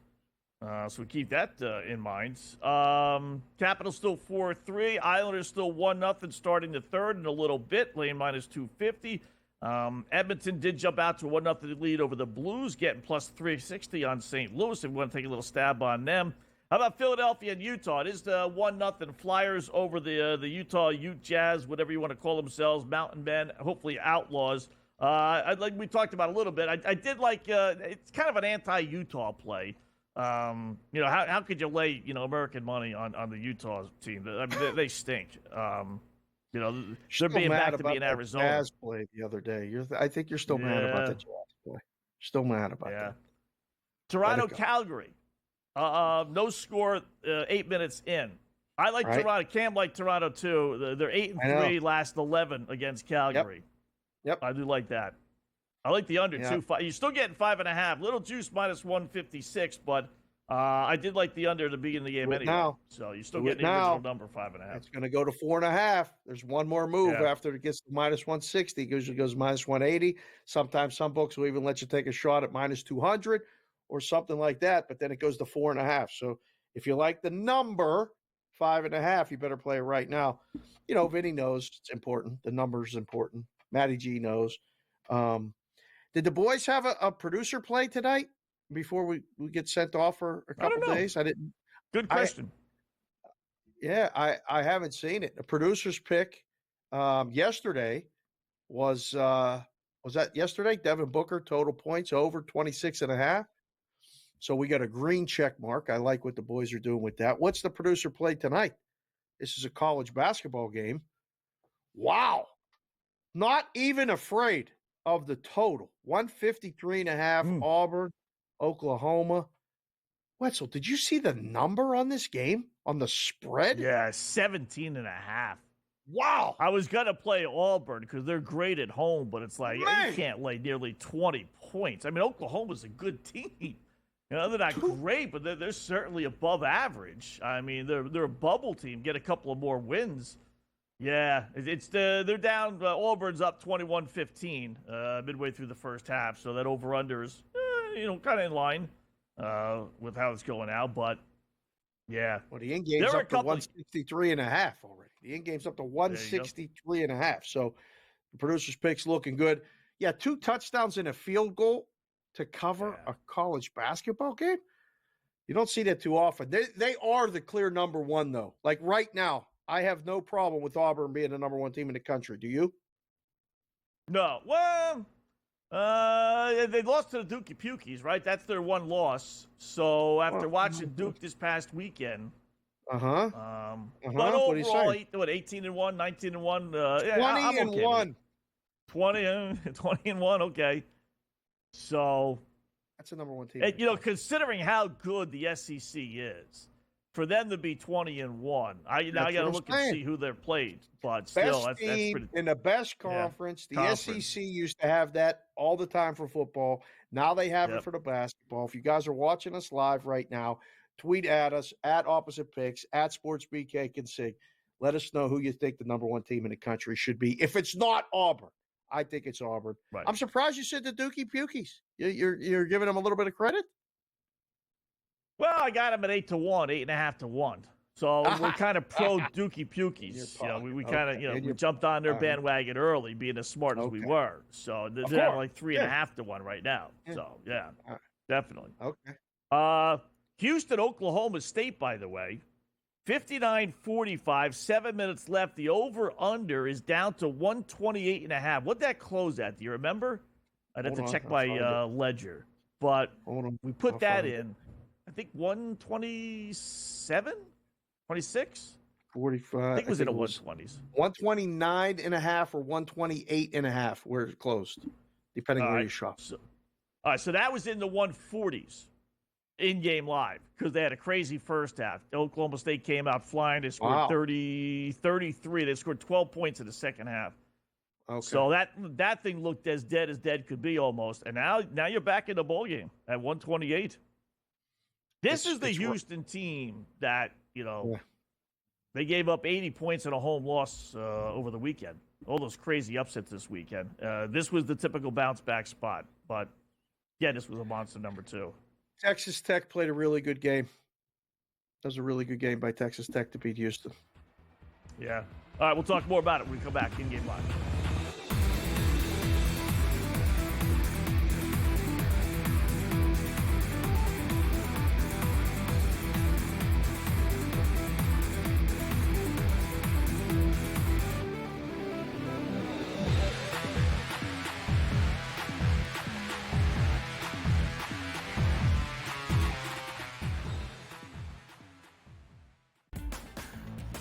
solve all this tush push and fourth down malarkey that goes on with the officials, here's a crazy idea. Get rid of the worst rule in the NFL, and that is forward progress. How about this? Where I knock your ass in the ground is where the ball goes, period. Let's end this whole conversation. Like, if I drop you back 4 yards, then you lost 4 yards. If we get rid of forward progress, this tush push and everything else is taken care of. Where I put your tail on the ground is where the ball goes. End of conversation. It's the dumbest rule and the most arbitrary rule. The only thing that is a worse call in the NFL than forward progress is the punt that goes out of bounds when you watch the official walk down the sideline having absolutely no clue where that ball crossed over. All I can think of is that Price is Right game go do-de-do-de-do, do-de-do-de-do, as he's walking down the sideline, arbitrarily trying to figure out where the ball crossed over because he's got no clue. The Early Line, only on SportsGrid. But is it just a matter of his contract, his age? I mean, usually things like this get fixed pretty quickly, but this one is not fixed, and now it's just super uncomfortable. The opportunity or the idea of getting another team involved adds more complication to the situation, and it doesn't seem like a resolution is anywhere in sight, but the more suspensions come in, the more it's clear that the saga is over, or his time there is over. Newswire, only on SportsGrid.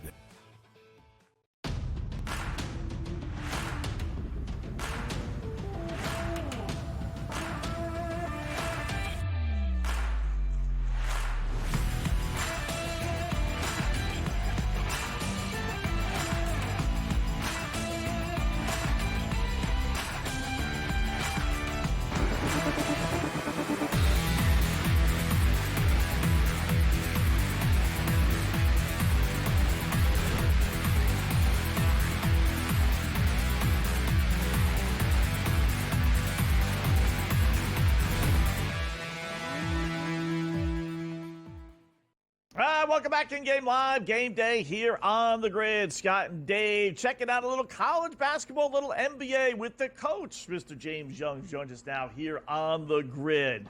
Coach, full slate of both college and hoops and NBA, rather. We'll start, why not, the NBA. Knickerbockers, our favorite little team there, doing it again tonight. Bunch of overs, as I was telling Dave. Your thoughts on Knicks and Toronto Raptors and how well the New Yorkers playing right now?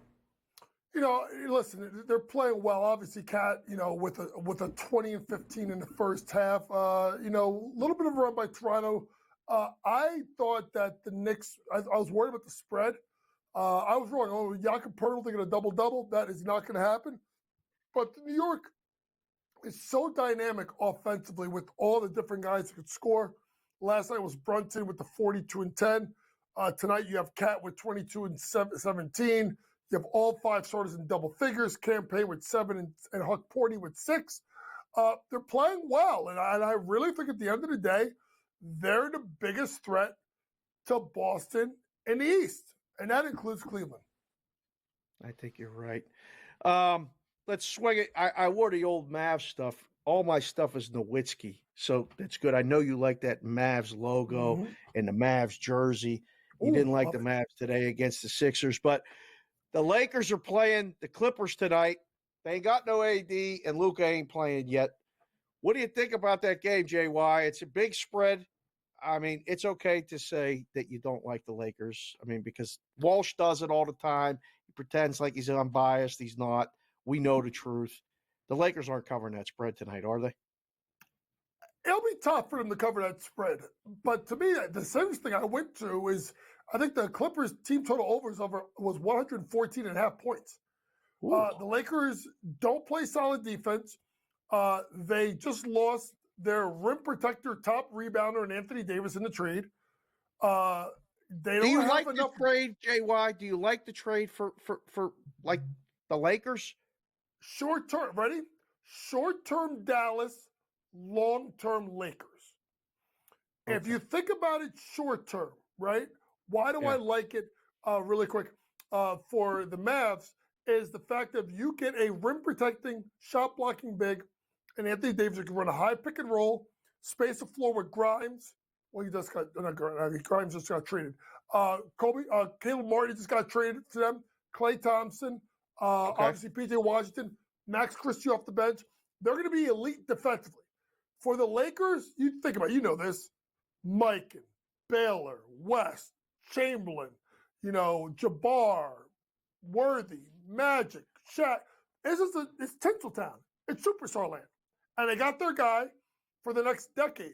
I just don't think it's going to work now for the Lakers unless they go get a center because they're going to get absolutely destroyed on the boards. Hint, hint. Look at points plus rebounds tonight for Ivica Zubac. Woo! Okay, there you go. Any thoughts on Indiana Portland last game? Jailblazers covering 6 straight, playing some good basketball, believe it or not. Yeah, I'm going to go with Shaedon Sharpe over 14.5 points. He's got this in 13 out of 22 home games this year. Indiana does not play a lot of defense, so I think Shaedon Sharpe gets busy. Shaedon Sharpe, 14.5 points. Take the over. I think it's somewhere about 17 to 19 tonight. Get to the college now. I mean, you had another big win by the St. John's team. That they look great. That was a fun game. St. John's is making noise. You've been telling people since the season started. That's JY's team. He's been telling them. But tonight, Arizona is going to BYU. This looks very tricky, JY. Arizona in the Big 12 had a really good game the other night against Iowa State, who ended up getting smoked again. But this looks too easy, doesn't it? Are you taking the points or laying the points in this game? I'm going to take the points with Arizona. I think Tommy Lloyd's team is starting to play markedly better. They've won a bunch of games in a row. I know BYU is you go to Provo, it's a tough place to play. But I feel like Arizona's starting to figure it out. Give me the Arizona Wildcats plus 2.5 today in Provo. All right. How about Wisconsin and Indiana? Game's already underway. I love the over in the game, but your thoughts on Whiskey Indy? I love the over 80.5 for Wisconsin. I don't even know what it is right now live, but Indiana is god-awful defensively. I think they're 16th in points per game allowed. They're a mess. I've said it. I told Scott Ferellis. He doesn't want to hear it. I heard it, obviously, talking a little bit to Jeff Goodman about it. If Indiana does not make the NCAA tournament, Mike Woodson will be fired. And he should be. They're poor defensively. They gave Omo Ballo the bag. He looked like he ate the bag of chips. And they're a darn mess. Give me the over right there, total points for the Wisconsin Badgers. Another game out west I got to ask you about because Wetzel every night does this black cloud play of the night. The thing you double up, triple up. You can't lose. It looks great before the game. Now that we got you here in the second hour of the show, which primetime late night JY on In-Game Live. Sign me up for 2 every time whenever you can do it. Thank you for being here. What do you think about this game? UCLA lost on USC beat Michigan State on Saturday. They stay out in LA. They're playing UCLA tonight at Pauley. What do you think? Like it? Side, total, anything? I like Michigan State to get the win. When you think about it, it's really hard, guys, to travel west and play games later at night, even though you're going from Central Time Zone out west. To me, it's always the second game on that travel partners, which obviously USC and UCLA are travel partners, meaning you go out there, you play 2 games before you come back east. I like Michigan State. This has been a really good year for Tom Izzo. God willing, we need to have him in college basketball as long as possible. We keep losing guys. We just lost Leonard Hamilton at the end of the season this week. But give me Michigan State on the road to get the win. All right. How about any thoughts on Kansas State and Bobby Hurley, Arizona State? I loved his press conference the other day. I thought he was really classy and criticizing Arizona and all that other stuff. Things kind of falling apart there with the Cats. But Arizona State laying 2.5 against Kansas State, coming off that big upset win. Yeah, listen, the team comes off an upset win. What do you think? They turn around and lay an egg, right? So I do like Arizona State. This is another guy no one's really talking about. We talked about this before. Is Bobby Hurley in trouble at Arizona State?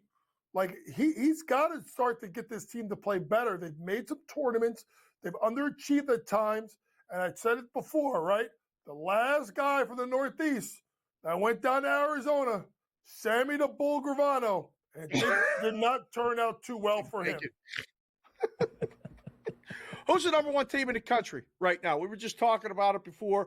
I think it's Auburn. It's clear cut. They were 17.5-point favorites tonight. The SEC is the best conference. They're the best team in the best conference right now. You could argue Duke, but Duke has played a weak schedule in the ACC. Who's your number one team in the country right now, JY, that you talk about on your podcast? To me, Auburn's the number one team in the country. Simply put, folks, when you just look at what they went, and they did at Maui, beating Iowa State, North Carolina, Memphis, back-to-back games. Only loss they've had is to Duke. That was 6 points at Cameron Indoor. You see them in a neutral site, and that guy, Janai Broom, absolutely fantastic. Came back from the ankle injury. They are live right now versus Oklahoma. But it's interesting, guys. I mean, you talk about being battle-tested, right? They still got to play Florida, at Vanderbilt, at Alabama, home Arkansas, home Georgia, home Ole Miss, at Kentucky, at A&M, and home Alabama. You want to be battle-tested? Go play in the SEC. You'll be ready come tournament time. Speaking of the SEC, I know we only got a couple seconds, but your thoughts on hearing Kentucky lost again? They now lost 4 of 5, Coach. Not shocked. I knew they were going to go down and lose to Chris Beard. Chris Beard's one of the best coaches in the country, and that team, Ole Miss, is tough. Kentucky's hit a little bit of a rough patch, but they'll be dangerous in the tournament, but they must defend better. Coach, great job as always. We'll do it again soon. The coach, James Young.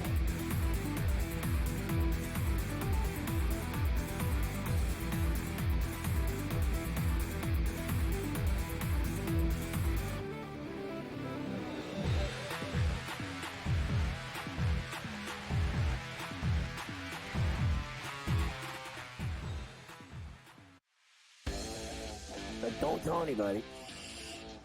I'm sick of coming here every year and talking about the Kansas City Chiefs. Look, remember a few years ago we were here, people saying, Andy Reid's going to retire. I'm like, no way. When you're riding Seabiscuit, Secretariat, when you're riding a horse that you know can win, who would jump off that? Pharrell Coast to Coast, only on SportsGrid. You want me to solve all this tush-push and fourth down malarkey that goes on with the officials? Here's a crazy idea. Get rid of the worst rule in the NFL, and that is forward progress. How about this?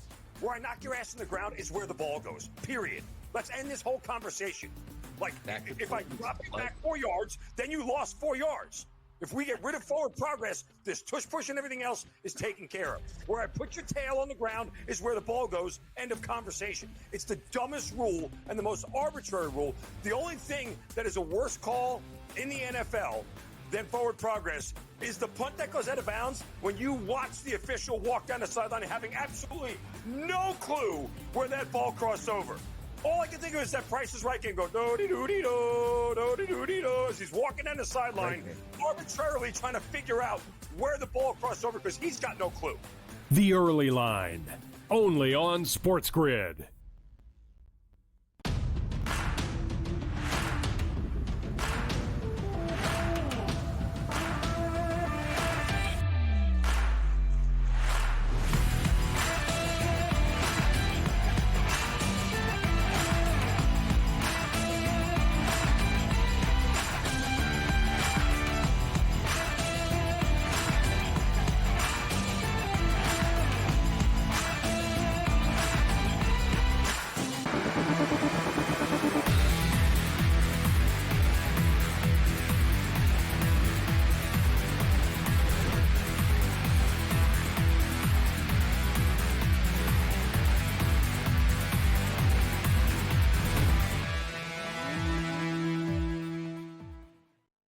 All right, welcome back in Game Live, Game Day here on the grid. Thanks again to the coach, James Young, joining us, as he does from time to time here on In Game Live. Joining us now, talk a little college basketball. Our good buddy Colby Dan, check out his podcast, the College Experience Podcast. Colby, Scott, and Dave, how are you tonight, bud? I'm doing great. Slick Rick treated me well, so St. John's taking down, it was a rock fight. It was about the worst free throw shooting game I've seen since Shaq and Chris Dudley were going at it in the 90s. Wow. But I'm doing good. How you guys doing? Oh, we're good. I have a couple questions for you. So, I mean, we have a little bit less time in this segment than we normally do, so we got to get to it quick. UNLV's playing at home tonight against Boise State. The game's at 8 o'clock. I can finish the show, get down there, and watch the game. What should I bet if I go? And will it go over the total? At least be entertaining in that aspect of it. That two-part question.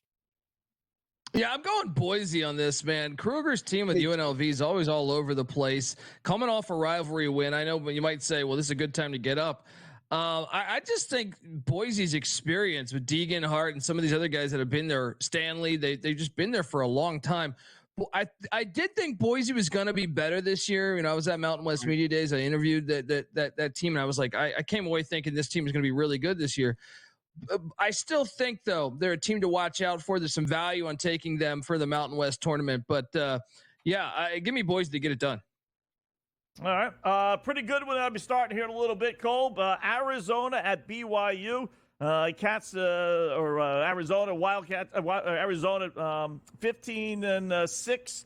Ranked 20th in the nation, depending on which poll you believe in. BYU actually very quiet, 15-6 as well, and 8-1 at home this year. 2.5 is the point spread. Yeah, I like Arizona. I think it's a trendy pick. BYU, this line's gone up. One of the things that I think stands out to me is the way Arizona's playing lately. I understand they're coming off of a rivalry game against Arizona State, but prior to that, they were coming off a game where Caleb Love hit a 60-footer to beat Iowa State to send it to overtime. And they've been in tough spots. They've just been playing a lot better. BYU, to me, has been playing solid, but they're not a great defensive team. And I think Arizona is excelling more and more on offense. I think it's all the difference in the world here. Tommy Lloyd and Arizona found their groove, and I think that now they're coming up the ranks in the Big 12 there. I like the Wildcats. I like them winning on the money line. Okay. Just to, for those at home, the experts, the Arizona State or the Arizona line's 2.5. The Boise line was 2.5 as well. The graphic said 12.5. We know it's not 12.5. So just in case anybody wants to know, Boise minus 2.5, Arizona plus 2.5. And then the other game that is in your neighborhood, okay, you got UCLA hosting Michigan State. It's not the worst thing in the world to be sent out to LA to hang out for 5 days like the Spartans have done, right? I mean, you could be in worse places. They lose Saturday to USC. The line comes out today. It's a small number. It's getting smaller. UCLA minus 1.5. The total's 140.5. What's Colby Dance play in that game? Yeah, I like Sparty on the money line. I like, I got a little bit better of a number than you can currently get, but at the same time, I actually think this has been a fascinating development. You've seen like this in college basketball, the fact these gigantic conferences have come, you now see a lot of cross-country games, and it's the second of the games. We saw Stanford beat Carolina at Carolina after losing to Wake. You saw Cal, lost to Wake, and then they beat at NC State. They won, and vice versa. Virginia Tech and Miami and Berkeley after they had lost in Palo Alto. I think the second game is the one you circle. You adjust your body clocks. You've been out here 4 or 5 days. I think Sparty, coming off the loss to USC, will win this game. I like this. This is the best Izzo team in about 10, 15 years, I think. I know UCLA's playing a lot better ball ever since they changed the lineup up. I think they're getting the big man the rock a little bit more. But I think Sparty's just a better team than UCLA this year, and I like them to get the win outright. Anything else on the board right now that you like in Game Live stuff, or any other games that you prefer? Yeah, actually in game that's 8.5. So let's go. I'm taking a shot on Baylor. I think in game right now you can get 12.5. That's a rivalry game against Texas Tech. Texas Tech currently up 10 with a couple minutes left before the half. I just feel like Texas Tech coming off that huge win. Now I was hoping that Baylor would be a little healthier for this game. There was a lot of questionable players, so I took a shot on them. But I still think 12.5 right now. This is both these teams, both these coaching staffs know each other very well. They used to be on the same staff there in Waco. Grant McCaslin with Drew there. So even if it gets out of hand, I think he'll class it up and bring in the backups. But give me Baylor in the points in game at 12.5. We've been asking everybody that's been on talking college basketball. Auburn was a gigantic number today. And playing at home against Oklahoma. They are, 17.5 was the number pregame. It's up to 20.5 right now. Is Auburn your number one, Colb? I say yes only because number one team in the number one conference. They are close to being the odds-on favorite there to Duke to win it all. Are they your number one team in the country? I mean, I think you have to have number one in your rankings right now. But if you're asking me who to win a national championship, I just Bruce Pearl's a guy that's got to prove it to me in March. You know, that's what the SEC has been fantastic as a conference. This is probably the best year in the history of the conference in basketball. But there's a lot of questionable coaches. You know, Rick Barnes is one that's lost in March a ton of times. Bruce Pearl the same. Todd Golden hasn't really proven much. They lost to Colorado early last season. So some of your best schools. They need to prove it to me. Like Auburn, yeah. I mean, Nate Oates went to the Final Four last year, but I think some of that was their team's incredibly talented. Some of it was a great path. Now, I would still be a little bit of a skeptic of Auburn to win it all. I actually think Bama would be one that I'd be a little bit more interested in, but it is hard to tell without the path. But as far as right now, if I was ranking the top 25, Auburn's got to be one. Level of concern with Kentucky. I'll ask you the question I asked the coach. Lose it again tonight. 4 or 5 they've lost. Yeah, I was all over Ole Miss there. Look, I just think it was a bad spot. You know, Ole Miss lost 4 or 5. Chris Beard's going to take out your best offensive weapon with his defensive game plan. I wouldn't panic yet. I think Kentucky could still be a decent tournament team and win a good first season for Pope. Colby Dan, great job, man. The College Experience Podcast. Check it out. Thanks, Colby. Thank you.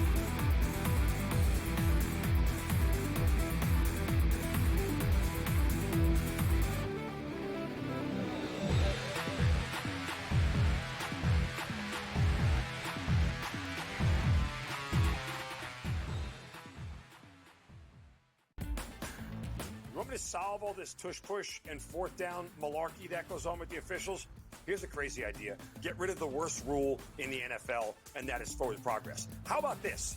Where I knock your ass on the ground is where the ball goes, period. Let's end this whole conversation. Like, if I drop you back 4 yards, then you lost 4 yards. If we get rid of forward progress, this tush push and everything else is taken care of. Where I put your tail on the ground is where the ball goes. End of conversation. It's the dumbest rule and the most arbitrary rule. The only thing that is a worse call in the NFL than forward progress is the punt that goes out of bounds when you watch the official walk down the sideline having absolutely no clue where that ball crossed over. All I can think of is that Price is Right game go do-de-do-de-do, do-de-do-de-do, as he's walking down the sideline, arbitrarily trying to figure out where the ball crossed over because he's got no clue. The Early Line, only on SportsGrid. But is it just a matter of his contract, his age? I mean, usually things like this get fixed pretty quickly, but this one is not fixed, and now it's just super uncomfortable. The opportunity or the idea of getting another team involved adds more complication to the situation, and it doesn't seem like a resolution is anywhere in sight, but the more suspensions come in, the more it's clear that the saga is over, or his time there is over. Newswire, only on SportsGrid.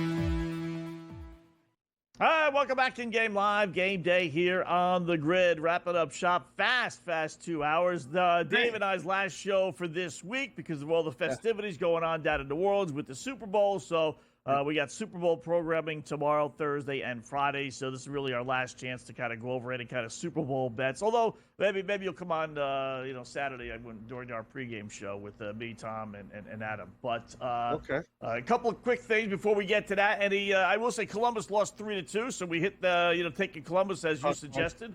Puck line with 2.5. That's a winner. Cha-ching, cha-ching. Any final bets before we talk a little Super Bowl here as far as who we think is going to win and lose for tonight. No, I'm good. Dallas covered against the Sixers, so that worked out okay. St. John's was good. We're having a good night, so I'm just going to chill out, and I'm going to try to pitch the little one on going to see UNLV play Boise State down at UNLV. I can shoot down there, maybe get a hot dog and watch some basketball. My buddy Norman sent me this. He said, please give Wetzel this stat because he knows you like stats.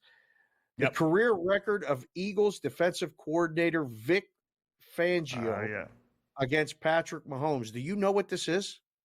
Yeah. 0-8. Yeah. Now that's a good trend. Like that. Why is that a good trend? That. If you like Kansas City, that's a good trend. Well, I mean, there's thought behind that. It's not just, whoever wears the white uniform is going to win, and that's why they're winning. I mean, they're losing because his team's he can't stop. Although the only caveat to that is that Mahomes hasn't played great in those games. He only has 10 touchdown passes in 8 games, which for the mere mortal is good enough, but for Holmes, that's not exactly spectacular. So I don't think he's given up like 30 points a game, but 0-8. 0-8. I did see that one. That's pretty darn good. That's fine. I mean, I've been listening to Eagles people for a couple days now. I mean, we've had a lot of Eagles love on Bostonian versus the Book. That's on tonight after. I don't know if it's right after this show, but it'll be on later. I've heard a lot of Eagles stuff. I'm still convinced. I was convinced that the Bills were going to beat the Chiefs. I really was. Last year, I thought the Niners were actually going to beat the Chiefs.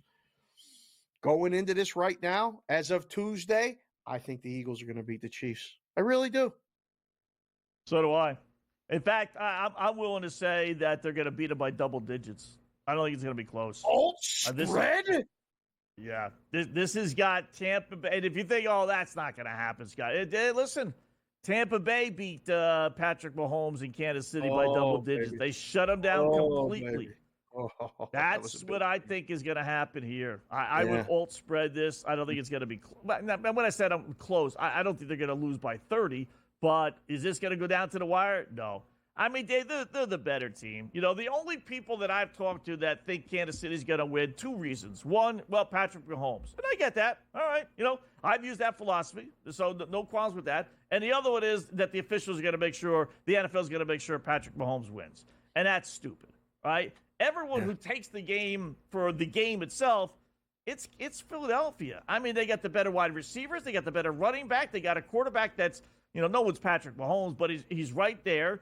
The head coach is a bozo, but as long as, someone can hijack him and throw him underneath the curb, they'll be all right. They got the better defense, or at least a capable defense. I mean, outside of their field goal kicker, stinking up the joint. But I think all the check marks to me are on Kansas City's side, or Philadelphia's side. I don't think it's going to be close. I really don't. You should alt spread it at least -7.5. You get a really good price. If you think they're going to win by 10 or more, you could really get a super duper price before the game. So I know those things. Is it high scoring or low scoring?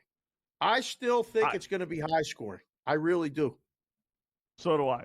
Teams that score 30 points or more, and ask yourself, do you really think Kansas City is scoring 30 points? I don't. But teams that score 30 points or more, 25-3 since 1979, including 24-4 against the spread. And one of them that didn't was Philadelphia when they lost 38-35. Lost to the Chiefs, right? Yeah. I tell you, I love the over Eagles team total too, 24.5. I don't think they're being held less than 25. Fired out a lot of gold on this show tonight. That's good. Hopefully we get a clip or two from it. I really enjoy it. I'll be looking forward to the pregame show on Sunday with you guys, Pro Football Today. That'll be fun. I'll be hopping around Vegas all week. I might end up at Waste Management Open, though. If you guys want to come, Vinny, Matty G, come on out. Meet me in Phoenix. 34-17 Eagles. Hey,